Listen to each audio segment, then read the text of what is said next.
Hello and welcome back to my channel, or welcome if this is the first time that you are joining me. As I am working with the Chrysalis Tarot this month as my deck of the month, and I hadn't done one before, I thought I would do a walkthrough on my channel just for anyone who's interested who might not have seen the deck before. A couple of things to note though before I start. The deck was gifted to me pre-trimmed, so it does look a bit different than the deck if you went out and bought it. This one doesn't have the borders on it. Also, it didn't come in the original box, so I don't have the original box to show you. It actually came in this beautiful bag from Sparks Creations because it was gifted to me by Lisa, and it's her wife that owns the shop. So, say no box, trimmed deck, but otherwise we can have a look and see what we think. So it's by US Games and written by Tony Brooks, paintings by Holly Sierra. You get this little white book with it, but you can buy another book online. I have it in my Amazon wishlist at the moment, which is a much bigger book. Although I think it was Giselle over at Madwitch was saying that you actually get more about the cards in the little white book than you do in the bigger book, but the bigger book is a nice companion to have. It's just not necessary. The little white book is 59 pages long and there's very little illustrations in it, so it's actually quite a lot of words that you get in the book. You get your introduction, then straight into the major arcana, and you can see immediately there that the names of this deck, that a lot of the names on this deck have been changed. And then you get into your minor arcana. And we have, in here, we have stones as pentacles, mirrors for cups, spirals for wands, and scrolls instead of swords. And finally, you get, instead of calling them the court cards, she's called them the troop. And they, again, have all got their own individual names. And then we get a pentagram 5-card spread at the back, which is spirit, earth, water, fire, and air. So I'm just going to read you the introduction. It says, Tarot is about achieving your destiny, that co-creative, cooperative, maddening march through life filled with chance, chicanery, and choice. The pursuit of personal destiny is a struggle to find inner peace, to find balance between an ego that wants and takes, and a psyche that allows and gives. By your side, on your quest for self-fulfillment, is an unseen force. It's an energy field known by many names and recognised by many masks. A force that informs your psyche and nudges you forward. In the Chrysalis Tarot, we refer to this force as the otherworld. In modern times, as tarot became associated with mysticism, divination and magic, users noticed the card's uncanny ability to flesh out future possibilities. Tarot's illumination of your psyche is a vital component in the art of listening to your internal voice, raising self-awareness and informing decisions. We invite you to browse through the Chrysalis Tarot cards. You'll find familiar and unfamiliar trump cards making up the major arcana. These 22 cards numbered 0 to 21 represent otherworld characters and archetypes. Next up, the 40 pip cards numbered ace through 10 in each suit feature scenes that inspire personal reflection and stimulate your psychic intuition and imagination. The 4 suits that make up the minor arcana are stones, mirrors, spirals and scrolls. And as I said, that's pentacles, cups, wands and swords. Finally, you'll see we have replaced the traditional 16 court cards with a fun-loving troupe of medieval troubadours. These merrymakers represent real-life messengers inspired by the otherworld to assist you, especially at critical moments and troubling crossroads. Tarot invites questions, inspires the mind, and whisks you on an adventurous journey within, a journey that is revealing, informative, and fun. We trust it will be as fruitful as those journeys that led us to imagine and create this unique tarot deck. And I think that's an important point at the end there to bear in mind. Sorry for the chingly chiming music, it's the ice cream van. this deck is unique. I mean, it does more or less follow the Rider-Waite system, but it's actually, I would say, a unique system that you kind of have to deal with as its own thing rather than trying to fit it into a box of another system. The cardstock is pretty sturdy. I think it riffle shuffles really nicely. It's just nice and bendy. The backs are beautiful.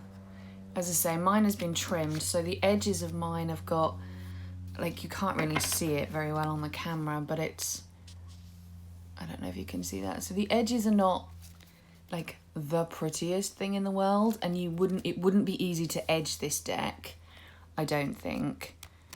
But unless Lisa's already edged it, I can't really tell. I don't think so.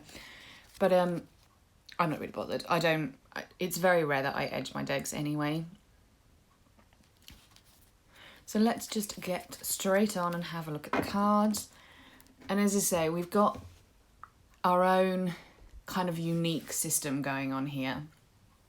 So the Fool has been replaced with Merlin. Now what they've done in a lot of the cards is they've given you the title, and then underneath they've given you the what would usually be the RWS title. But even here, that's different. So they haven't referred to the first card, the 0 card, as the Fool. They've referred to them as the hero. And I really like that, because actually I think it works with this idea of this journey through the underworld and the hero's journey that, you know, is the basis of a lot of particularly fantasy stories, is that hero's journey. And so I like that they've changed that to the hero. That works for me in my fantasy inspired brain. So instead of the magician, we have the ravens. And the tree with the eye, look. The sorceress in place of the high priestess. I love the artwork in these cards. Absolutely love it. Gaia in place of the empress. It's very, very fantasy. I believe it's very, very fantasy. And so it really appeals to my taste, my personal taste.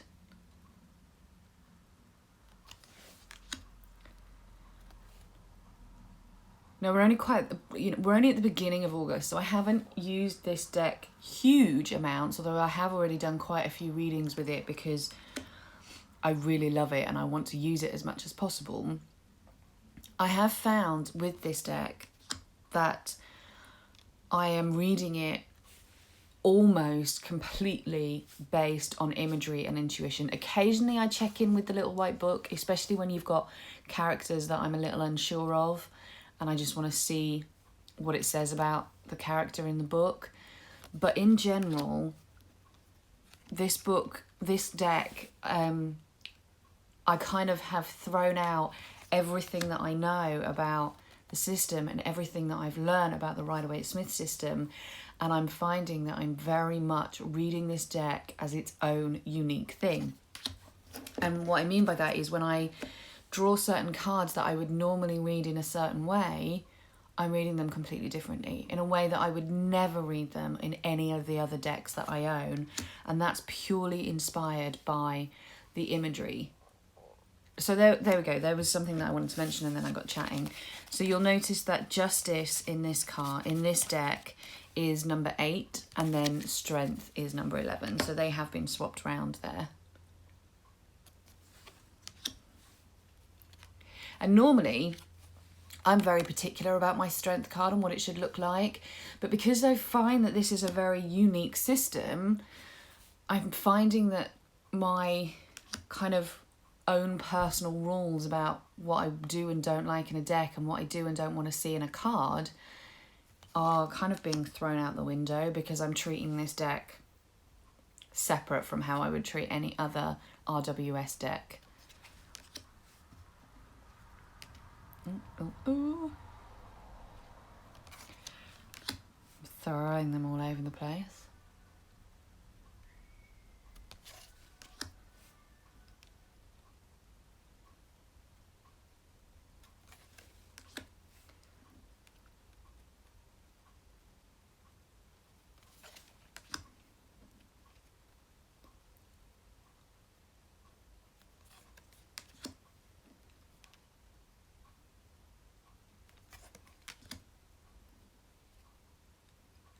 beautiful. It's one of my favourite cards.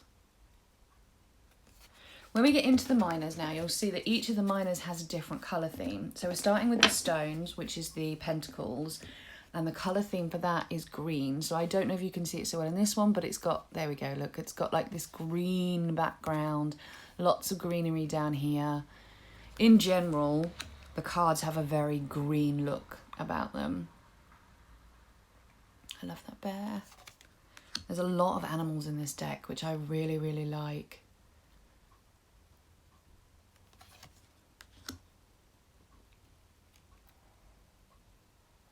And so it's got that real fairy tale fantasy feel about it. Lots of fairies, lots of, you know, old looking chests, lots of stone monolith type things.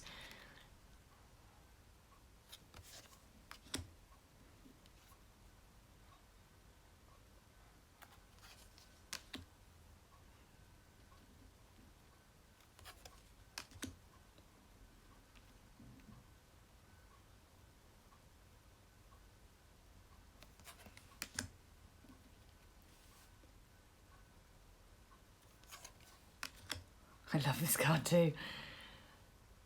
I just love the expression on her face.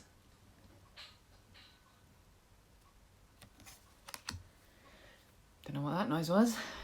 So here we have our first lot of the troop cards. So we have the Acrobat as the Page of Stones. The Knight of Stones is the Illusionist. The Queen of Stones is the Artiste. And then the King of Stones is the Minstrel. And I actually find this really helpful as a way of connecting with these cards. So then we get into the mirrors. The mirrors are blue. So the major colour running through the mirrors, which is the cups, is blue, which makes sense. So we have blue for water. So we have lots of mirrors, but we also have a very underwater feel, a very, you know, water, just generally watery feel to this particular suit. So they haven't, this is my favourite card. This is my favourite card in the entire deck. I love this, the Lion and the Lamb. There's something about this card that just tugs on my heart every time, in a good way, but every time I see it. It's my absolute favourite card in the deck. Anyway, so yeah, they've kept the feel of the elements a lot within, particularly within so far the stones, as we saw, it had a very earthy feel. The mirrors, which is the cups, have a very watery feel to them. So the elements are still there.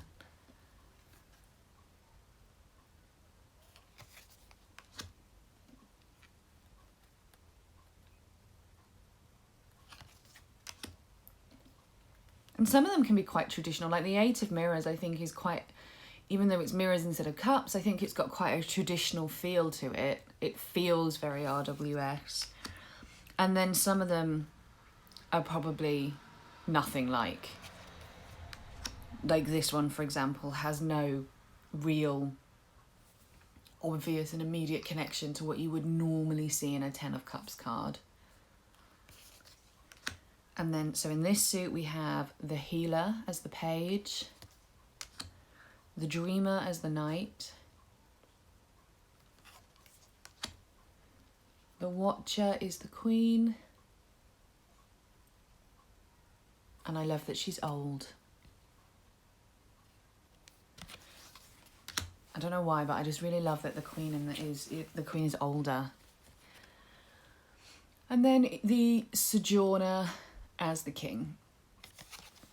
When we get into the spirals, which is wands, they're kind of yellowy and like a yellowy orangey colour.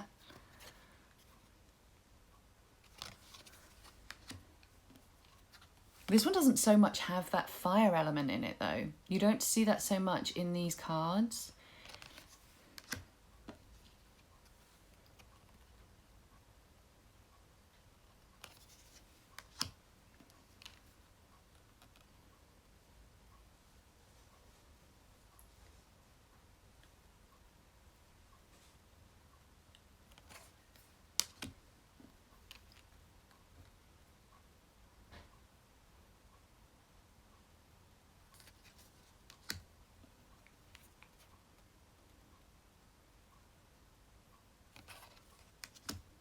love this bear. This bear looks pissed.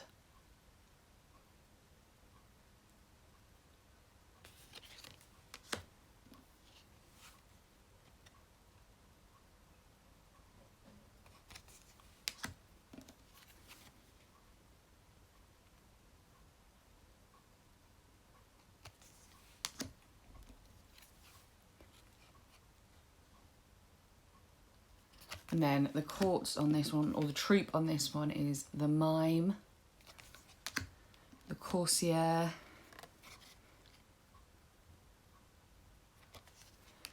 the Muse with the deer, which I really love, or the Doe, and the Companion. And then finally we have scrolls in place of swords, and these ones are purple, so they have this purpley colour throughout them.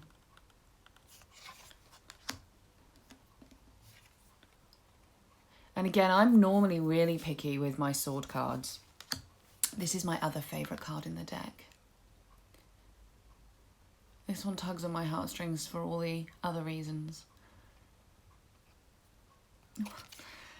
As I say, I'm normally really picky about my sword cards. I like them to be depicted a certain way, which none of these are, but because I'm quite happy to see this as its own system, I'm not having that issue where the cards don't look like I would normally want them to look.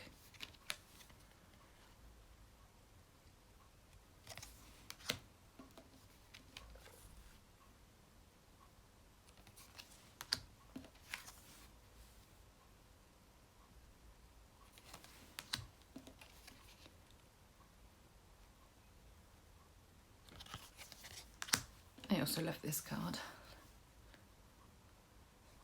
I obviously have a thing about like cute animals. Stick a cute animal in a card and it's, you know, it becomes my favourite card. I love it. And then finally this one we have the Pilgrim, the Visionary, the Weaver, and the Poet. So far, as I say, I'm really enjoying working with this deck. I have already pulled it out quite a lot and done quite a lot of different readings with it. I've obviously sat and put it in order a couple of times, especially once to do this video. I've shuffled it, I've done some different exercises with it. I'm really, really enjoying working with it so far, but I will certainly give you more of an update when I do my August roundup at the end of the month. If you use this deck, I'd love to know your thoughts on it and whether you also treat it as a separate system or whether you think that it can and does fit in really well with the RWS system and you tend to read it in the same way. Let me know in the comments below and I will see you all shortly for the next one. Take care everyone and lots of love. Bye bye.